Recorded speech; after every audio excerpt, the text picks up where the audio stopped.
Hello and welcome to webinar series number 7. I'm Andrew Moore, the Project Manager for Clubs Tasmania, and our theme today is making the most of funding opportunities. And joining us on our webinar are Lola Cow from the Tasmanian Community Fund. Welcome, Lola. Thanks, Andrew. And Helen Langenberg from Community Sport and Recreation. Welcome, Helen. Thanks, Andrew, and it's a pleasure to be here. Fantastic. Well, we've got about 25 clubs online. So again, to our listeners out there, thank you very much for making time today. We've got about 40 minutes. The process is the webinars, we will ask you to just mute your microphones, which helps with the quality of the audio. And again, any questions, you can use this as chat box. We'll open that up and then I'll politely interrupt Helen as we're going, or Lola. So without any further ado, let's get underway. So Lola, I might ask you first, just tell our listeners just a little bit about Tas Community Fund and a brief description of the organisation. Then we might go to Helen for the same, and then we can work our way through the PowerPoint. That's over to you two ladies. So Lola.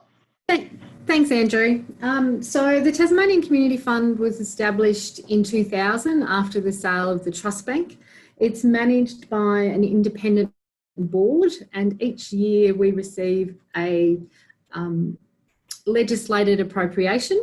So we get about $7 million a year, and of that we give about $6.5 million out to the community through a variety of projects. We've got a staff team of 3, so myself, Tony Ashland and Cheryl Walker, and we get out into the community as much as we can. So we fund projects anywhere from $1,000 for a boxing bag at the Geeston Football Club, right through to $500,000 for projects to support changes in community, whether that be supporting prisoners with getting jobs once they leave the prison system, whether it's about young people staying engaged with schools. So quite a diversity. But I'll talk you through a bit more of the likely projects as we progress. So I'll hand over to Helen. Thanks, Lola. Thanks, Andrew. It's Helen Langenberg. I'm the Manager of Sport and Recreation with Communities Sport and Recreation. I guess my area of expertise is in the sport and recreation field, but Communities Sport and Recreation, as part of the Department of Communities Tasmania, administers a range of community grants across a broad range of community projects, everything from veterans through to agricultural shows. But I'll touch on those more broadly later, but I'll also talk in some detail about the sport and recreation grants. All right, well, thank you, Helen, again for making time. Welcome. So the intent and purpose really of today is to use the expertise and knowledge that exists in both organisations and Helen and Lola, and to answer any questions. Again, pose those through the chat box if you've got them. If we don't get them today, we can follow up with you. There'll be those details at the end of the PowerPoint. But as I said, it's quite a fluid process. We've got about 30 minutes to hopefully help and inform and give you the knowledge and understanding so that you can apply for what is a wonderful scheme with both Community Sport and Rec and Tasmanian Community Fund. So Helen and Lola, I might throw over to you to commence with talking your way through the PowerPoint. Thank you. Thanks, Andrew. Could you just flick us through to the next slide? Yeah, sure. Just bear with me for one moment and I'll do that. So one of the things that quite often happens in the funding world is that people see an opportunity to apply and then decide what project they're going to apply for. What we find, particularly at the Tasmanian Community Fund, is those that are most successful when they apply have approached it from the other direction. And by that I mean that they've done their planning before they decide who they're going to apply for. So working out the what, why, who, when, how you'll manage it, how much it will cost. So things like working out whether you're trying to solve an issue or capitalise on an opportunity.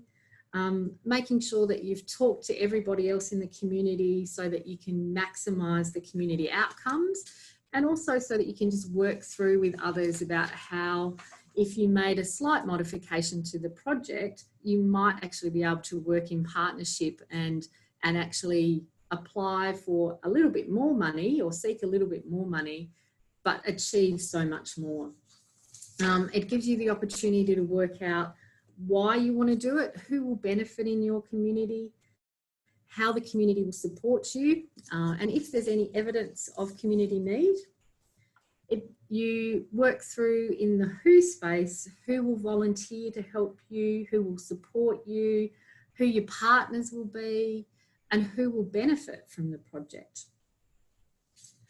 In terms of the how, when and where, they're probably the easiest bits, but for some projects, if you're looking at doing infrastructure works, for instance, what does that mean for your operations, and when do you best need to deliver to actually do the infrastructure work to have the least disruption to the business or the operations?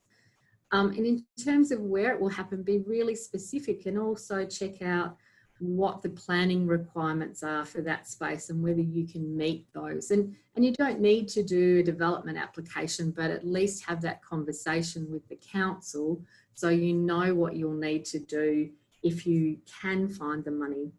And when working out how much it will cost, think about all of those things that might come into play. So that includes the volunteer time that you have as in kind, if you think you can get supplier discounts, what your GST status is and how that impacts, making sure that you've covered all of your costs. So for instance, we recently had an infrastructure project where they received funding but have recently come back to us and said, whoops, we forgot about connecting to the sewerage system, and we forgot about the cost of connecting to power. And that added significantly to the cost of their project. And because they hadn't sought that in the initial request, they had to figure out how else they were going to fund that sort of on the fly as they were going through. And really making sure that what you're looking at is fit for purpose, and that you have got enough information about those costs, know who your preferred supplier is, and that you can move forward once you've found the right organisation to apply for. Helen, is there anything else that you would suggest people do as part of the planning process? I think you've touched on some really important parts, Lola. I guess from my perspective, we have a similar thing, particularly with facility development projects, that it's usual that people underestimate the costs or don't build in enough of a contingency. So being really conscious of what the costs actually are, but building in a contingency, because particularly for those larger projects, they can take longer time to deliver. So you need to actually allow for some cost increases and have that contingency included. But also, I think to some extent to overestimate the amount of time that will take, because often there's either a delay in attracting the tradesperson, or maybe weather, something else will intercede, and you might think that you'll have it all done by September, but in reality, you've got to build in a bit of time to account for any slippage. Thanks, Helen. That's very true. We've had one project that was supposed to be completed in December 2017, and we're still going, and the roof's still not quite on that building. So it can take time, and that was by no fault of the applicant organisation or the recipient organisation.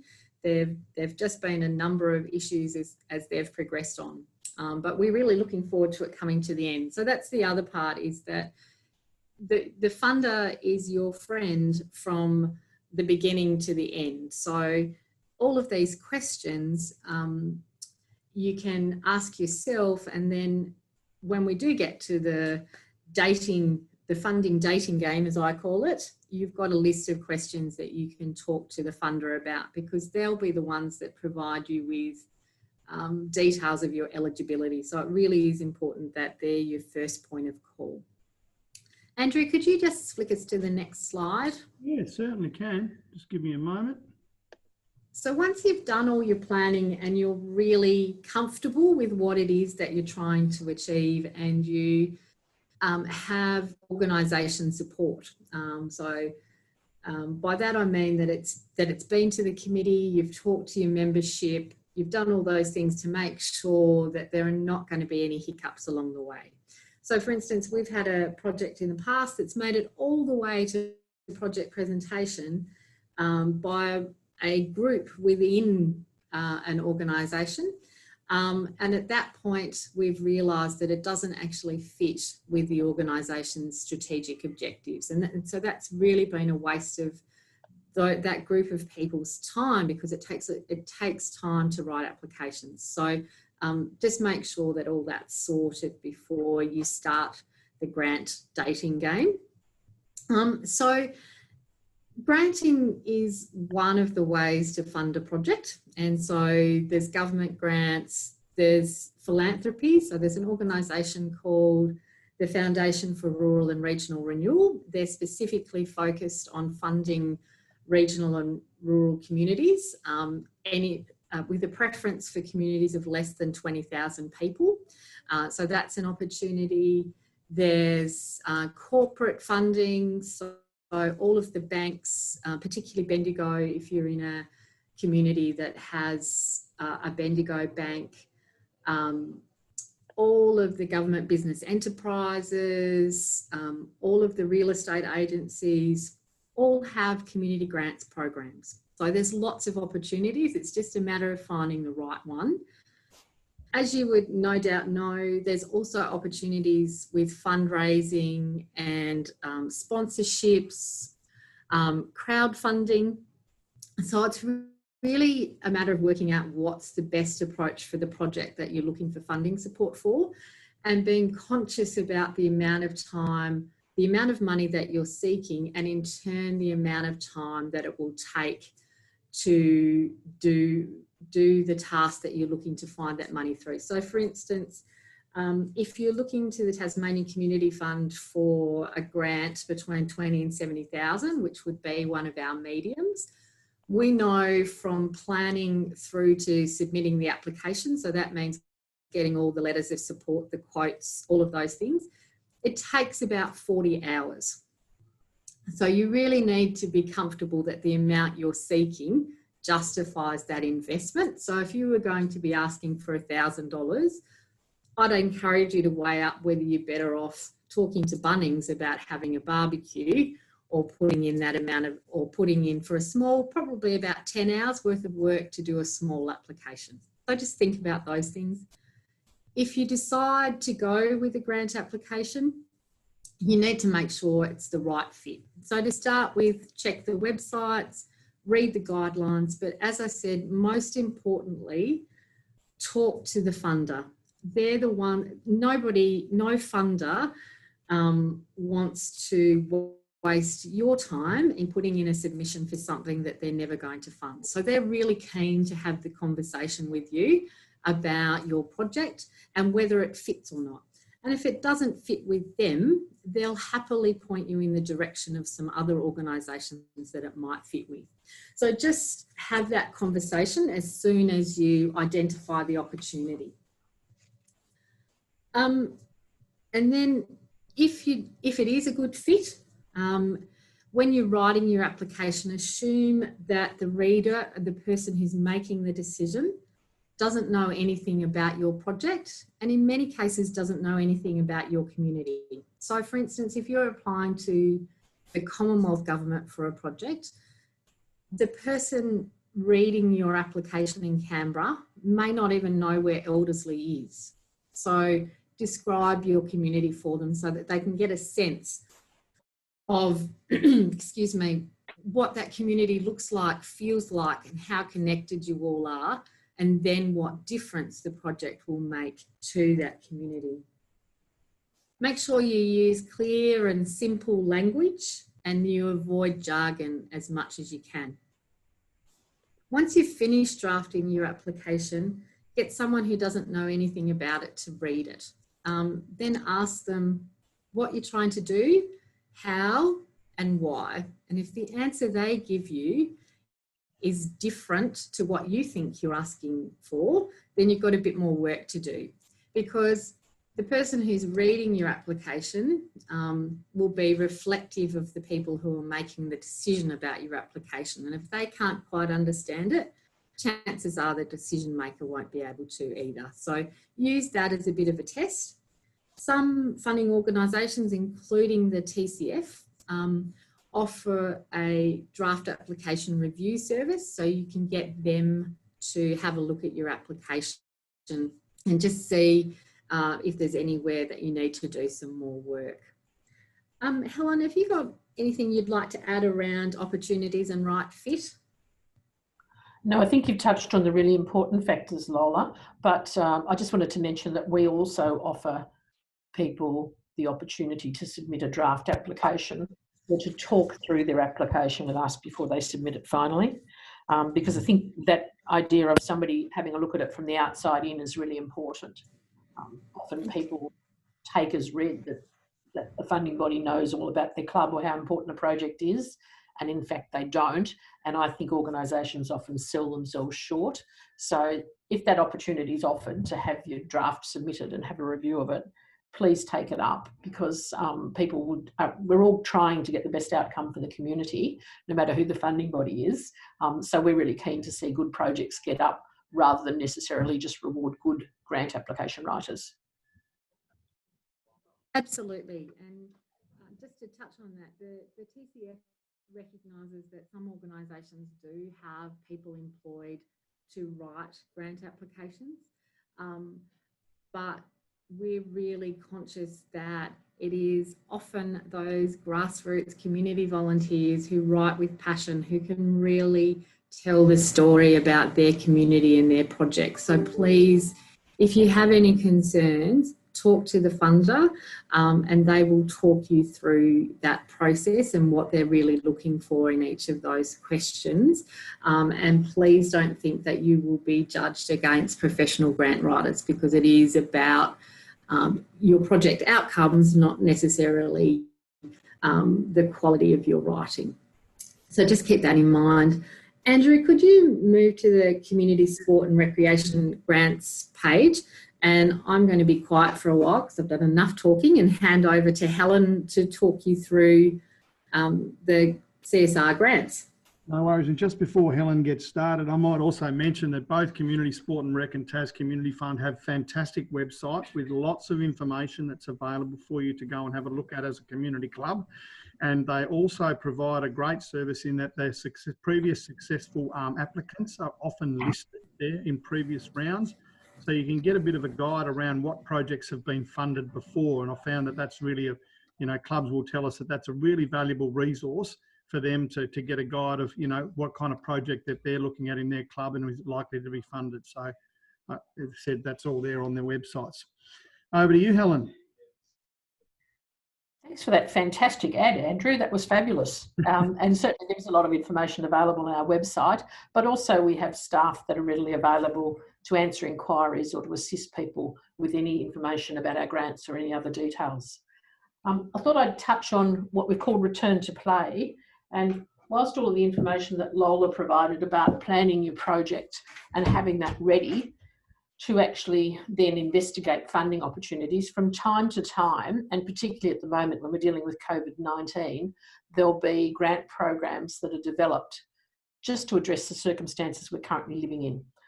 So our first grant program under the Return to Play title is what we're calling our COVID-19 Sport and Recreation Grants Program, and it's the second tranche of that which is opened at the moment.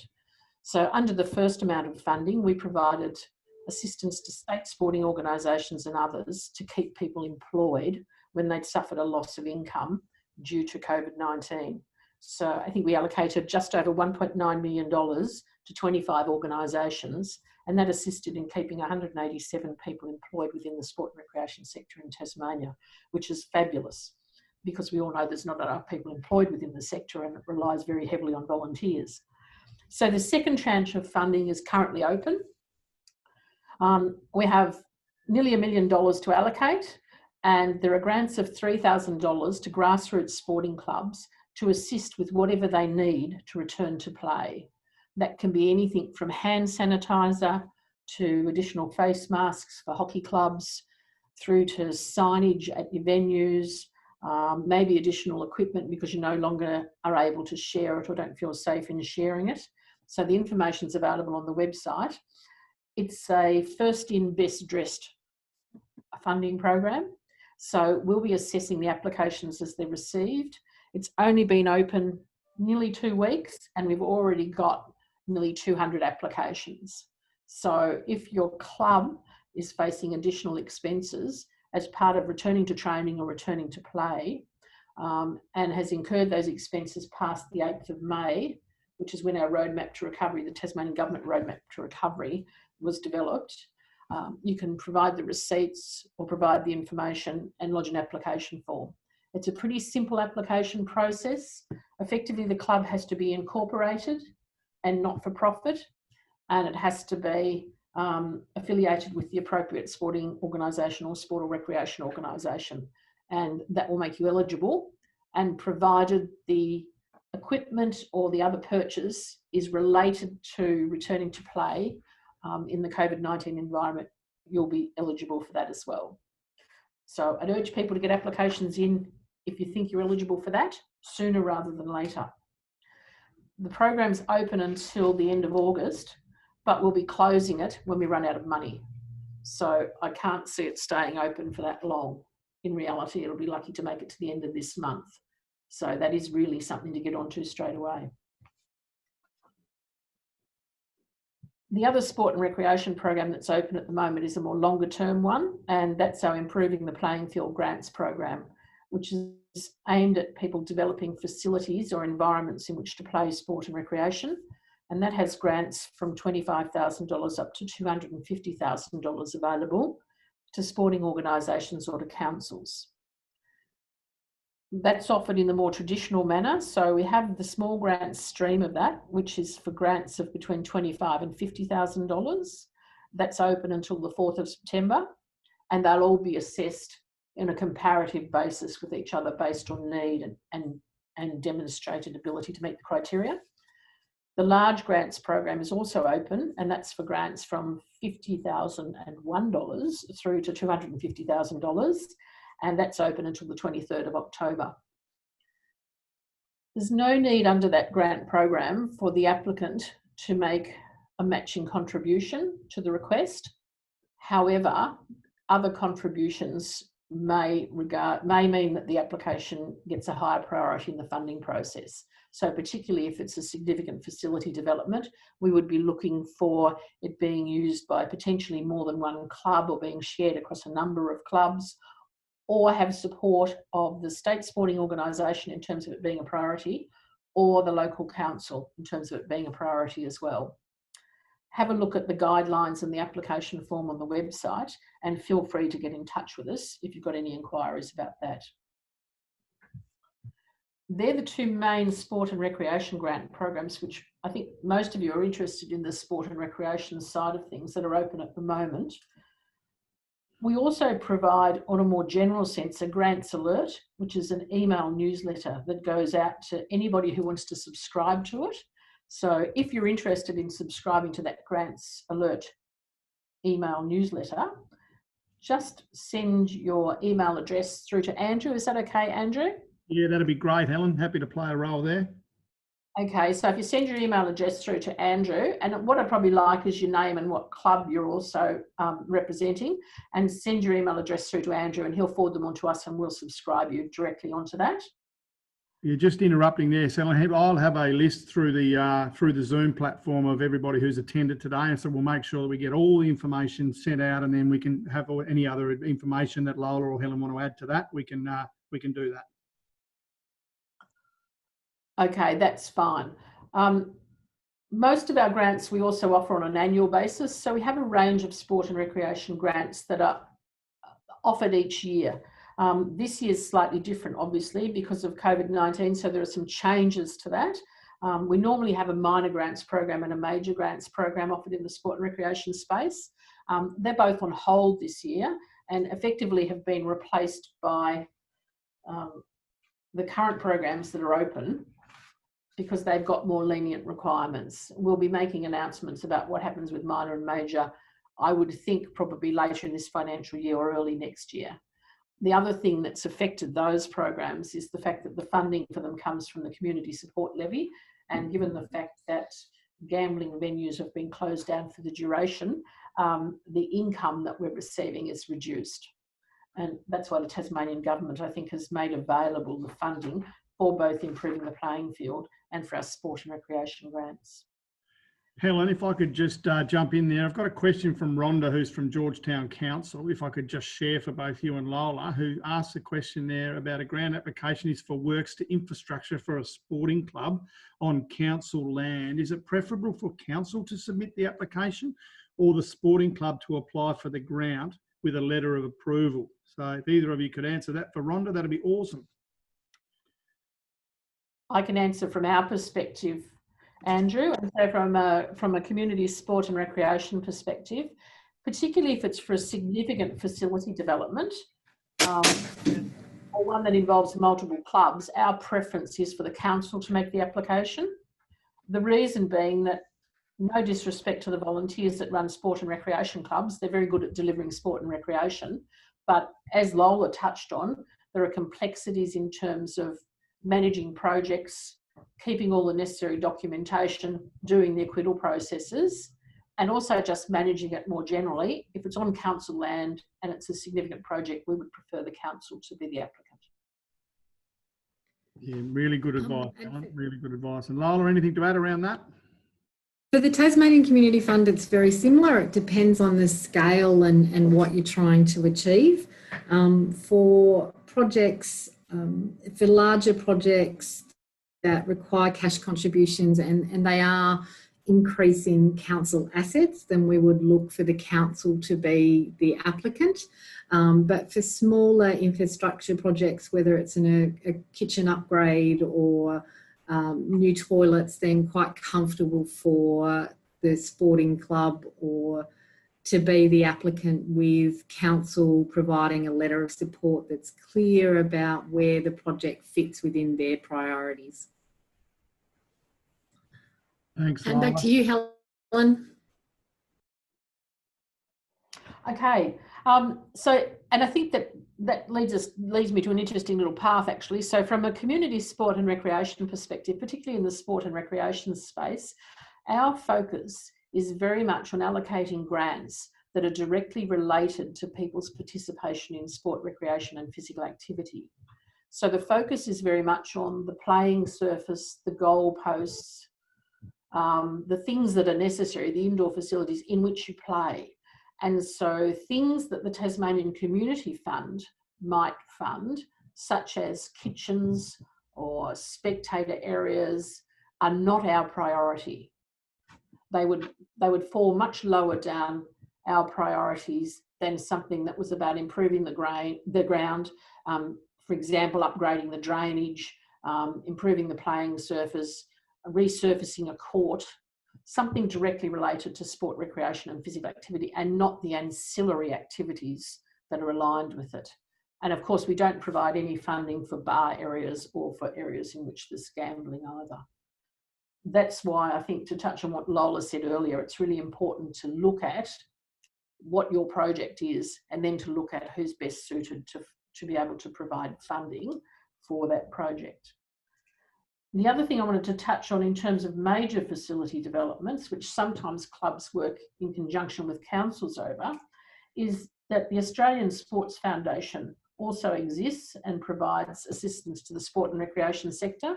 So you can actually register a project with the Australian Sports Foundation. And what that does is it gives your project the ability to have tax deductibility status. So other people who contribute to that project can actually receive a tax concession for making the donation. And it's a really good way to register a project if you've got a longer term project or a major facility redevelopment that you want to try and gather assistance from others in your community or from other parties to contribute to. And they're quite happy to register projects in Tasmania. In fact, they're really desperately trying to increase the number of Tasmanian projects that register. And often the Australian Sports Foundation will have income that comes into it from sources that is not assigned to particular projects, and then they'll allocate that on a pro rata basis to the projects that are actually listed as being eligible projects. So it's a way of gaining sometimes some additional income for your project as well. Well, that's a great lead, Helen, there. So we might chase up some additional information and a website link and add that in to our PowerPoint webinar when we throw it all up onto our digital platform later in the week. So thanks, that's brilliant.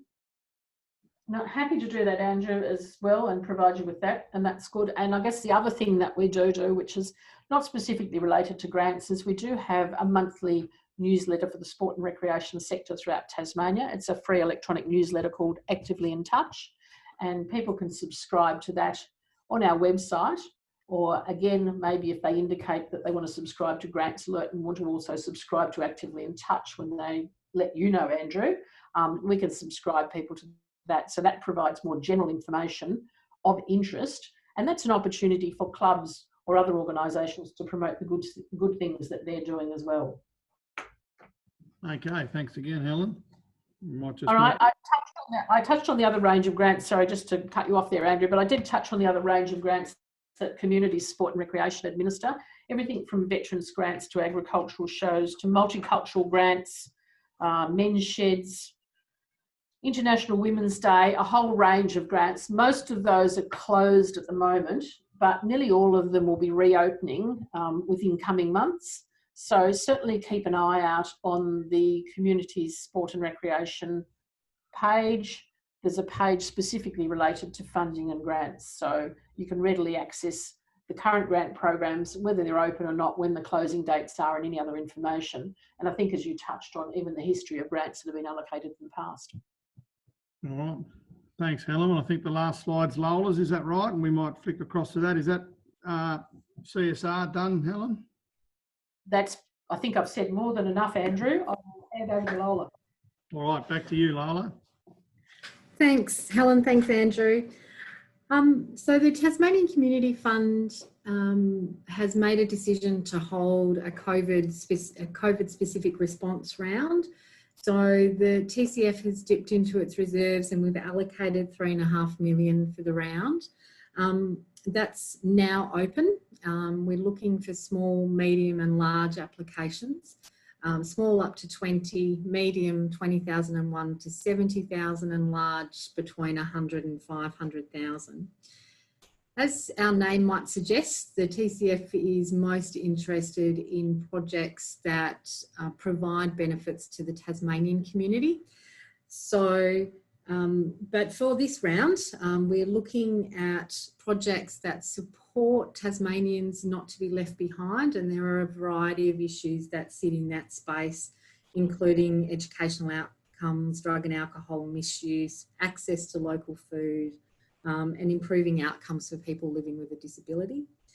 Connection, which is about reducing isolation and rebuilding the social fabric of communities. But in that space, there's also room for applications around infrastructure and equipment that support that reconnection and rebuild. And that's things like that recognises things like infrastructure, kitchen spaces and toilets and things like that that need to be upgraded to allow that social connection to happen. Or it could be that if you're living in a community where lots of people have lost their employment, that you can't do the fundraising to raise the money for the football jumpers that you need for the next year. So that's not normally something that the TCF would fund, but there is a recognition that for this round, it may be necessary. And the last stream in this round is what we're calling the rebuild, which is a recognition that for many organisations, they will have to restructure and re-look at how they deliver what they've always delivered in the past, and that may need some support, whether that be new IT systems, whether it be some leadership and capacity training, whether it be some risk management stuff. So for us, if you're applying for more than $100,000, you do have to have a 10% cash contribution. For any amount that you're applying for, whatever else you can bring to the table increases your value for money proposition. But for those largest, there is a requirement for 10% cash. For mediums, it's strongly encouraged. And for small which is up to 20,000, there's no requirement. But again, have a think about what else you can bring to the table. If you're looking at infrastructure, so construction, the TCF is much more likely to fund something that's multi-purpose, so that we're maximising its use rather than it being a seasonal facility or a facility that's used on game day and training days only. So have a think about how you work with other community organisations to maximise the use. To apply, you need to be a not-for-profit legal entity or be sponsored by one of those if you're not one of those in your own right. We recognise that COVID-19 and its impact on the community is going to be around for a while. So I suspect the TCF will dip into its reserves as we move forward, but this is likely to be the only COVID-19 specific round. The future will return to our priorities, which are community wellbeing, workforce engagement, and so that's about enabling people to participate in the workforce or continue to participate in the workforce, community infrastructure and leadership around developing community champions and increasing capacity of organisations to continue to deliver outcomes for the community. So that's us in a nutshell. I think we've got a couple of minutes for questions if there are any for either Helen or I. Yeah, I might, as I said, we do have a couple of minutes left. So if anybody does have a question, feel free to turn your microphone on there and just pose that question. Now's the time. Hello, this is Peter from Southern Tasmanian Badminton Association. We currently have a few, I think about 3 grants from CSR for works at our badminton centre in South Hobart. With 2 of them expire at the end of this year. One expires or has to be realised by end of this current financial year, so end of June 21. Is there any scope for an extension to those fulfilment deadlines, given that we may not be able to get workers or supplies from overseas to complete the works? Peter, that's a fantastic question, and I'm really glad you asked it, because Lola touched on throughout the application process that the funder is your friend. And I guess I just wanted to say that it doesn't finish once you get the money.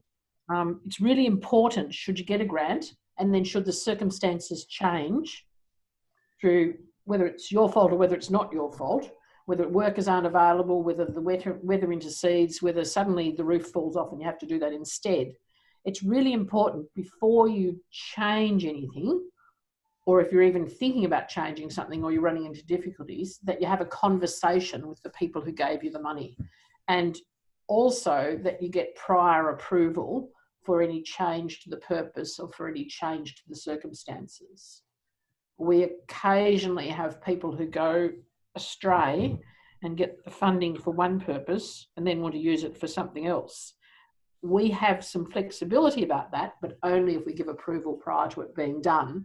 And if it's not sought and then the organisation fails to acquit the grant, it means that they would be ineligible for future funding. So I'd flag it really early, particularly given you think that there's likely to be an extension required. I'd probably flag it early, but then look at making a formal request, which could be via email or writing in, just back to CSR saying that it was going to expire as at the 31st of December, but you're seeking a 6-month or a 9-month or whatever it is extension.